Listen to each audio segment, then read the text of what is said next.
Bonjour à tous, j'espère que vous allez bien, je vous souhaite la bienvenue sur ma chaîne YouTube. Aujourd'hui, je vais vous parler d'une nouveauté des éditions Vega. Il s'agit de l'oracle chamanique des cristaux de guérison, qui a été créé par Rachel Sharman et illustré par Len Hebel. Alors ce jeu est composé de 33 cartes, et le coffret contient également un livre de 164 pages. Donc c'est un gros coffret bien solide. Et la particularité de ce jeu, c'est que les cartes sont rondes. Et ça, j'aime beaucoup, puisque j'aime beaucoup les jeux qui ont des formats un petit peu originaux, différents. Ça sort du commun. Les illustrations sont absolument sublimes. Ça, vous allez le voir juste après quand je vais vous les montrer. Alors, je trouve que ce jeu est passé un petit peu inaperçu, et c'est bien dommage, puisqu'il est vraiment très très intéressant. Vraiment. En tout cas, moi, j'en ai pas beaucoup entendu parler jusqu'à présent. Alors, le livre, il est très beau, hein, comme vous pouvez le voir, il est en couleur. La couleur des pages, justement, elles sont très sympas, ça fait authentique, un peu ancien. Et on a donc ici des indications pour utiliser le jeu. Donc, prenez soin de votre jeu, comment tirer les cartes. Donc, on nous explique un petit peu comment procéder. Connectez-vous à votre intuition. Et ensuite, on a les différents tirages avec un tirage simple en 3 cartes, passé, présent, futur. Il y a également le tirage recouvrement d'une médecine en 3 cartes, donc qui est plutôt sympa pour tout ce qui est guérison. Ensuite, médecine chamanique, 6 cartes. Donc ça, c'est plutôt un tirage orienté chamanisme. Et le voyage chamanique sur 12 mois. Donc c'est un petit peu la roue astrologique quelque part. Ou si on veut faire aussi un tirage pour l'année qui arrive, puisque justement c'est de circonstance. Alors, les cartes, elles sont ici représentées dans l'illustration. Je vais vous les montrer juste après. On a pour chaque carte le nom de la carte ici. Ensuite, on a ici arbre et ambre. Donc ambre pour le cristal. Oracle, ici la guérison des ancêtres. Donc ici c'est plutôt la partie divinatoire, c'est-à-dire comment interpréter la carte de façon divinatoire, puisqu'on peut faire de la voyance et du développement personnel avec ce jeu. Ensuite on a la partie médecine, donc c'est plutôt la guérison, donc c'est la guérison de l'âme, hein. Donc ça peut être aussi bien une guérison énergétique que psychique que physique. Et ensuite on a le cristal qui est associé à la carte avec les particularités du cristal. Et on a une catégorie supplémentaire, cérémonie rituelle, avec une petite cérémonie qui nous est proposée lorsqu'on tire cette carte. Vraiment, c'est très sympa, très intéressant. Donc pour chaque carte, c'est pareil. On a le nom de la carte.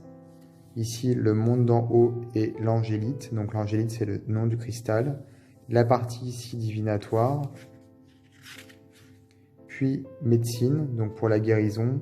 Puis les particularités du cristal associé à la carte, et la cérémonie rituelle. Alors j'aime beaucoup la cérémonie rituelle, elle est simple, hein. Généralement c'est des petits rituels sympas à faire et assez simples pour pouvoir se reconnecter avec la nature, avec ses propres énergies également.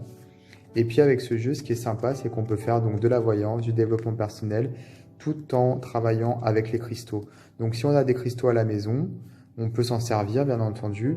Si on n'en a pas, on peut juste se servir des cartes aussi. Et on peut aussi utiliser le jeu comme un moyen ludique pour apprendre la lithothérapie. Donc la lithothérapie qui est l'étude des cristaux. Donc ça, c'est vraiment intéressant puisque c'est un jeu qui est complet. Et comme vous allez pouvoir le constater, les illustrations, elles sont sublimes. Il y a beaucoup de géométrie sacrée. Moi, j'aime beaucoup. Ça résonne en moi, vraiment.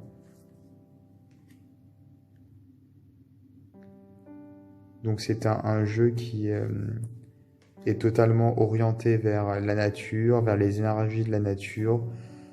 Voilà, on retrouve le chamanisme qui est propre au peuple aborigène d'Australie également. Donc ça, c'est vraiment super intéressant. On a des couleurs qui sont très très chaleureuses, très agréables. La forme de la carte également véhicule quelque chose de de chaleureux puisque c'est rond, donc il n'y a pas d'angle. Donc c'est comme si ça circulait très bien. Vous voyez des cartes qui sont absolument splendides comme celle-ci. C'est le quartz. Ici, la danse qui est associée à l'opale, le divin féminin, pierre de lune noire. Ah, les illustrations, je les trouve absolument magnifiques. Vraiment, vraiment, elles sont très très belles. Et le divin masculin, ici, on retrouve un peu le yin et le yang avec ces deux cartes. On peut aussi se servir des cartes pour faire de la relaxation, pour faire de la méditation, de la visualisation également, avec une petite musique en plus, des mantras ou quoi, ça marche tout seul. Vraiment, c'est un jeu qui est vraiment énergétiquement chargé et très puissant.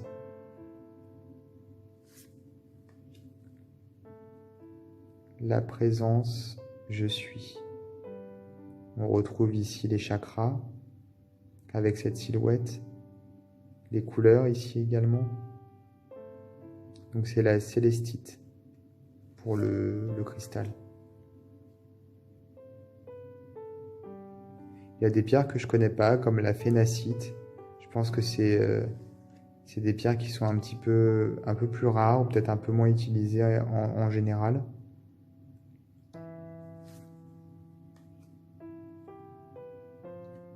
La pyrite, intention.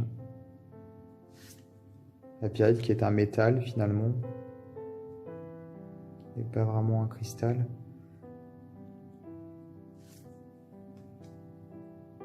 Le pouvoir personnel avec la chrysolite. Ah non, pardon, la chrysotile. Celle-ci non plus, je la connais pas. Donc c'est ce que je vous disais, en fait, on apprend avec ce jeu. Notamment, on peut découvrir des cristaux grâce à ce jeu. Et c'est ça qui est aussi intéressant, c'est d'apprendre, de se perfectionner grâce à cet outil formidable. Vraiment, c'est une très très belle découverte ce jeu. En plus, à l'arrière de la boîte, on n'a pas de dessin des cartes, donc on ne sait pas trop finalement ce qu'on va acquérir. Et là, ça a été vraiment une très très belle surprise.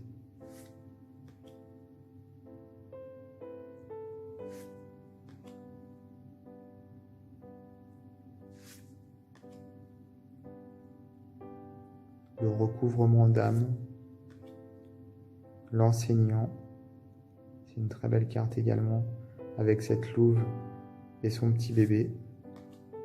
Transformation, obsidienne polie. Moi j'adore les obsidiennes, j'en ai une belle ici d'ailleurs. Elle ne me quitte jamais celle-ci, je l'emmène partout. Enfin, partout, c'est-à-dire si jamais je dois me déplacer, faire des voyages, je l'emmène avec moi. Après si je fais une balade dans la nature, je vais pas forcément la prendre, surtout qu'elle est très grosse. Mais voilà, c'est une pierre que j'aime beaucoup, qui est très, très tactile. Et enfin, la dernière carte qui est aussi très très belle, Amour inconditionnel, le diamant. Alors le dos est sympa aussi, comme vous pouvez le constater. On a l'impression d'avoir des quartz avec ici la voie lactée. Donc c'est un jeu, comme je disais, qui est vraiment très puissant. La connexion se fait très rapidement avec ce jeu. Je pense que si les illustrations vous plaisent, comme ça a été le cas avec moi, vous allez tout de suite, en utilisant le jeu, vous sentir connecté à celui-ci. Après, c'est une question de feeling, bien entendu, mais moi, j'ai senti vraiment cette connexion rapide.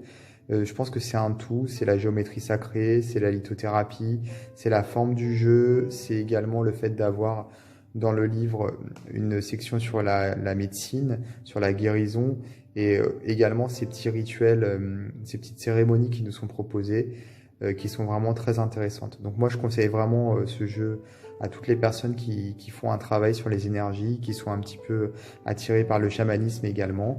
Je vais vous mettre dans le descriptif de la vidéo un lien vers le site de l'éditeur. Si vous voulez vous le procurer, ce sera plus simple. Et n'hésitez pas également à vous abonner à ma chaîne et à activer les notifications, c'est-à-dire que c'est la petite cloche qui vous permet en fait, si vous cliquez dessus, d'être prévenu en temps réel des vidéos que je poste. Voilà. Je vous dis à très très bientôt pour d'autres vidéos.